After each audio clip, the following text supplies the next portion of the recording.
পকা পকা কমলাৰে উভৈনদী অসম মেঘালয় সীমান্তৰ জিমিলি। পকা কমলাৰ সোৱাদ ল'বলৈ ভিৰ গ্ৰাহকৰ।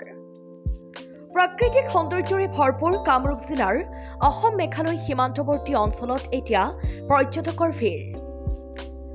প্ৰাকৃতিক সৌন্দৰ্যৰ মাজত বনভোজ খাবলৈ যোৱাৰ লগতে এতিয়া ৰসাল কমলাৰ সোৱাদ ল'বলৈ ভিৰ দক্ষিণ কামৰূপৰ অসম মেঘালয় সীমান্তৱৰ্তী অঞ্চল জিমিলি গাঁৱত।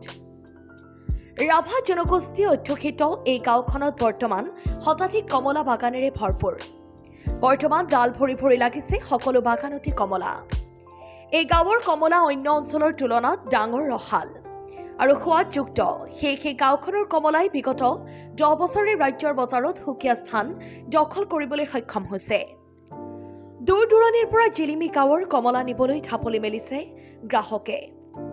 নৈ নিজৰাৰে ভৰা পাহাৰীয়া গাঁৱৰ গাঁওবাসীয়ে এই কমলা খেতিৰে বৰ্তমান স্বাৱলম্বী হোৱাৰ লগতে কৰ্ম সংস্থাপনৰ পথ মুকলি কৰিছে। অসম মেঘালয় সীমান্তৰ জিমিলিৰ পৰা গোবিন্দ দাসৰ ৰিপৰ্ট, বি সংবাদ। জিমিৰ গাঁও বুলি কয়। এই গোটেই দক্ষিণ কামৰূপৰ ইয়াৰ পৰা কমলাৰ চাহিদা যথেষ্ট বেছি। আমি নিজে গ'লোঁ, কমলা বাগান আছে পাহাৰত, এতিয়াও যথেষ্ট আছে আৰু বেছি দিন নাথাকিব। আৰু ইয়াৰ পৰা চাহিদা ইমান বেছি আৰু তাৰ সোৱাদ যথেষ্ট বেছি, ডাঙৰ ডাঙৰ হয়, চাইজটোও ভাল। আৰু যাৰ ফলত ইয়াত চাহিদা অনুযায়ী বহুত মানুহে গ্ৰাহকে নিজে ফাৰ্মত আহি ক্ৰয় কৰিবলৈ আহে। আৰু তাতকৈ সেইটো আৰু এটা তাত লগত মানে প্ৰাকৃতিক সৌন্দৰ্যৰে ভৰপূৰ এখন ঠাই আৰু লগতে প্ৰকৃতিয়ে দিয়া আটাইখিনি অৱদানেই ইয়াত আছে।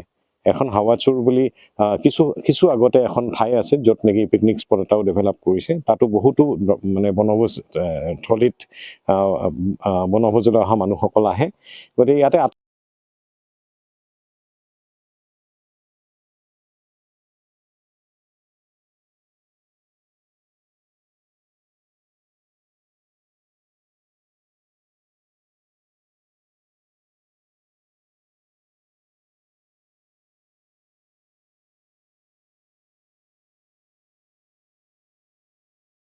এই কমলা বাগানৰ বিষয়ে আজি অলপ ক'ম।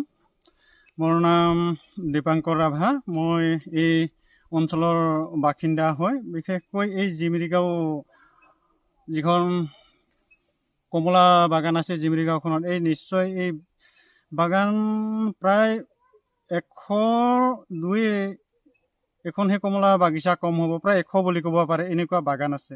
আৰু এই বাগানখনৰ মানে কমলা যিমানবিলাক আছে খুব এই কমলাবিলাক সোৱাদ হয়, খুব মিঠা আছে আৰু ইমানটো মিঠা নাই যদি ইয়াৰ সোৱাদটো বেলেগ আছে। আমি ওলাই গ'লে গুৱাহাটী বা মিৰ্জা গ'লে যিবিলাক কমলা খাওঁ ঠিক তেনেকুৱা নহয়। ইয়াৰ যিটো সোৱাদ সেই সোৱাদটো বহুত পৃথক বুলি ক'ব পাৰি। সেয়েহে এই অঞ্চলৰ মানুহবিলাকে যি কমলা বাগান আছে সেই উৎপাদনত আৰু এই উৎপাদনৰ পৰা নিশ্চয় আমাৰ গাঁওবাসীৰ পৰিয়ালবৰ্গ অলপ চলি আছে আৰু নিশ্চয় উন্নতি পথত আগবাঢ়িছে বুলি ভাবোঁ মই। আৰু এই কমলাবিলাক নিবলৈ বহু ঠাইৰ পৰা মানুহ আহে। আজি গুৱাহাটীৰ পৰা আহিব, ইফালে মেঘালয়, শ্বিলং, নংপৌ এনেকুৱা ঠাইৰ পৰা আহে আৰু বহুত দূৰ দূৰণিৰ পৰা মানুহবিলাক আহে। বাগানখন ক'ত আছে? বাগানখন বৰ্তমান সেই জিমিৰি গাঁও বুলি কয় এইখিনি। এই জিমিৰি গাঁও এলেকাটো অলপ বৃহৎ এৰিয়া হয়, মেঘালয় বৰ্ডাৰ হয় এই এৰিয়াটো। এই মেঘালয় বৰ্ডাৰত মানে সেই আমাৰ গাঁওবাসীয়ে মানে কমলা বাগানবিলাক বনাই আছে। সেয়াৰ পৰাই বহুখিনি স্বাৱলম্বী হৈছে বুলি ভাবোঁ মই আৰু হৈছেও।